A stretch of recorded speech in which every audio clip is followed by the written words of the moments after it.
March મહિનામાં એક વાત કહુંમાં એક વિડીયો મૂક્યો હતો જેમાં મેં 4 સ્ત્રોત કીધા હતા પેસિવ ઇન્કમના, એટલે આપણે સમય આપ્યા વગર આપણી મૂડી પૈસાની આવક ચાલુ રાખે એના માટેના.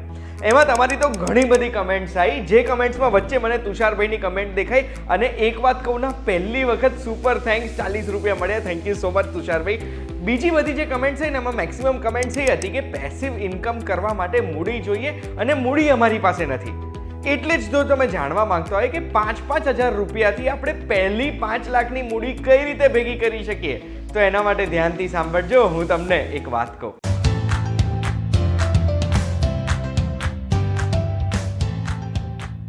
એક વાત કહું, આપનું સ્વાગત છે. મારું નામ છે ગુંજુ ઠક્કર. આજનો એપિસોડ કોના માટે છે? એ દરેક વ્યક્તિ માટે છે જે સૌથી પહેલા તો એક મૂડી બનાવવા માંગે છે, જે મૂડીને યુઝ કરીને એ એક આવકનો સિક્યોર ગેરંટીડ સ્ત્રોત ઊભો કરવા માંગે છે. તો જે પેસિવ ઇન્કમ વાળો વિડીયો છે એની લિંક મેં ડિસ્ક્રિપ્શનમાં મૂકી છે, એ સમજવું હોય તો લિંક પર ક્લિક કરીને તમે જોઈ શકશો. આજે આપણે દર મહિને 5-5 હજાર રૂપિયા ઇન્વેસ્ટ કરવાના છે 5 વર્ષ માટે, અને આ 5-5 હજાર રૂપિયાથી આપણે 5 વર્ષની અંદર 5 લાખ રૂપિયાની પહેલી મૂડી આપણી બનાવી દઈશું, જે મૂડી એક આવક કરતી થઈ જાય. તો હવે આના માટે આપણે શું કરવાનું છે? આ 5-5 હજાર રૂપિયાના 3 ભાગ પાડવાના છે. સૌથી પહેલા 1500 રૂપિયા સેફ જગ્યાએ જશે. ભાઈ, મને બેકઅપમાં, સેફટીમાં વધારે રસ હોય છે, એટલે સેફ જગ્યા કઈ છે? તો પોસ્ટ ઓફિસથી સેફ કશું જ નથી. પોસ્ટ ઓફિસની રિકરિંગ ડિપોઝિટ સ્કીમ છે, 6.7% રિટર્ન આપે છે, જેમાં આપણે દર મહિને ઇન્વેસ્ટ કરવાનું હોય. 1500 રૂપિયા એમાં ઇન્વેસ્ટ કરીશું આપણે 5 વર્ષ માટે, તો 5 વર્ષે આપણું ઇન્વેસ્ટમેન્ટ થઈ ગયું હશે 1,06,000 રૂપિયા. સેકન્ડ ઇન્વેસ્ટમેન્ટ આપણે કરીશું સ્મોલ કેપ મ્યુચ્યુઅલ ફંડમાં. આ સ્મોલ કેપ મ્યુચ્યુઅલ ફંડ શું હોય? તો નાની નાની કંપનીઓ હોય જે હજુ મોટી નથી થઈ, એમાં એક મ્યુચ્યુઅલ ફંડ મેનેજર પૈસા ઇન્વેસ્ટ કરે છે. તમારા મારા કરતાં એ મ્યુચ્યુઅલ ફંડ મેનેજરને વધારે જ ખબર પડતી હોય છે, માર્કેટનું નોલેજ હોય છે, અને એક સારા ટ્રેક રેકોર્ડ વાળો સારા ફંડ હાઉસનો ફંડ સિલેક્ટ કરીને આપણે જો સ્મોલ કેપ મ્યુચ્યુઅલ ફંડમાં ઇન્વેસ્ટ કરીએ છીએ ને, તો એવા સંજોગોમાં આપણને વાર્ષિક 25 થી 30% રિટર્ન તો મળી જ જાય છે.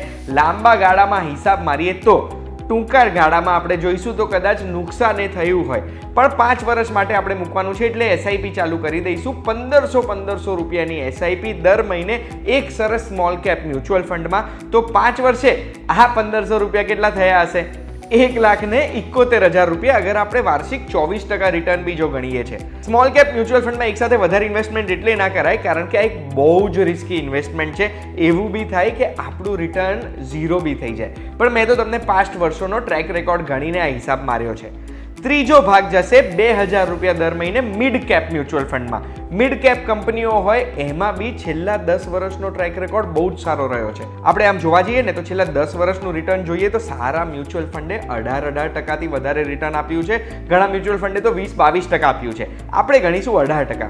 2,000 રૂપિયા દર મહિને આપણે 5 વર્ષ માટે એક મિડ કેપ મ્યુચ્યુઅલ ફંડમાં એસઆઈપી કરીશું ને, તો એનાથી આપણી મૂડી 5 વર્ષે 1,92,000 થઈ જશે. ટોટલ લગભગ 4,70,000 રૂપિયા જેવું થયું છે, એટલે 5 લાખની નજીક આપણે પહોંચી ગયા. પછી જો રિટર્ન વધતા ઓછા મળે છે, તો એવા સંજોગોમાં આપણી પહેલી મૂડી 5 લાખની ભેગી થઈ જશે. હવે આમાં તમને ઘણા બધા સવાલ થયા હશે. દર મહિને 5,000 રૂપિયા એટલે આપણે ટોટલ 5 વર્ષમાં 3 લાખ રૂપિયા ઇન્વેસ્ટ કર્યા અને 5 લાખ રૂપિયાની મૂડી ભેગી કરી, એમાં શું નવાઈ કરી? આવો જ સવાલ થયો હશે. પણ મારે તમને એ જણાવવું છે કે કોઈ પણ ઇન્વેસ્ટમેન્ટ આપણે કરીએ છીએ તો એનું કમ્પાઉન્ડિંગની અસર દેખાતા 8, 9, 10 વર્ષ થાય છે. 10 વર્ષે ક્રેઝી રિટર્ન મળે.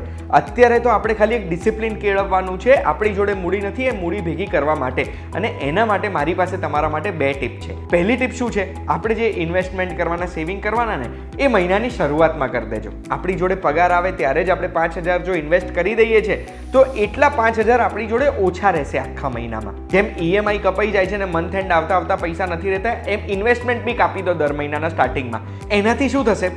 ઓછા પૈસા હાથમાં હશે, એટલે આપણને પૈસા ઓછા વાપરવાની ઈચ્છા થશે. આપણો ફોન 1-2 વર્ષ માટે લાંબો ચાલી શકે છે. આપણે શોપિંગ ઓછી કરી શકીએ છીએ, બહારથી ખાવાનું ઓછું મંગાવી શકીએ છીએ, કે પછી આપણા સબસ્ક્રિપ્શન આપણે જે દર મહિને અલગ અલગ લઈએ છીએ એમાં આપણે કંટ્રોલ કરી શકીએ છીએ. આમ જોવા જઈએ ને તો 5,000 રૂપિયા એટલે દરરોજના 160 રૂપિયા થયા. અગર રોજે આપણે 100-160 રૂપિયા વેડફી નાખતા હોય ને, તો આપણે આ 3 લાખ શું 5 લાખ શું કોઈ મૂડી ભેગી ના કરી શકીએ.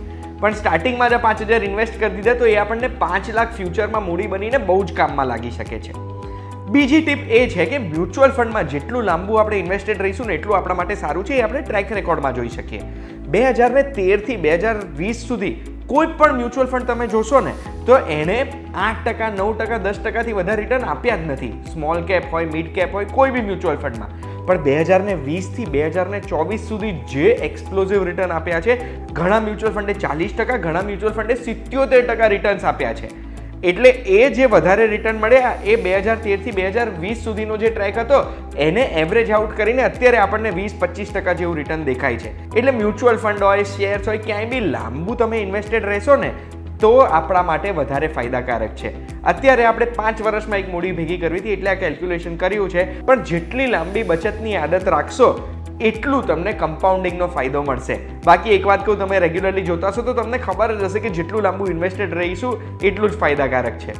આ વિડીયોની માહિતીથી તમારી એક પ્રોબ્લેમ મેં સોલ્વ કરી હોય તો બસ આવી જ માહિતી માટે એક વાત કહું, જોતા રહેજો. આપણે ફરી મળીશું.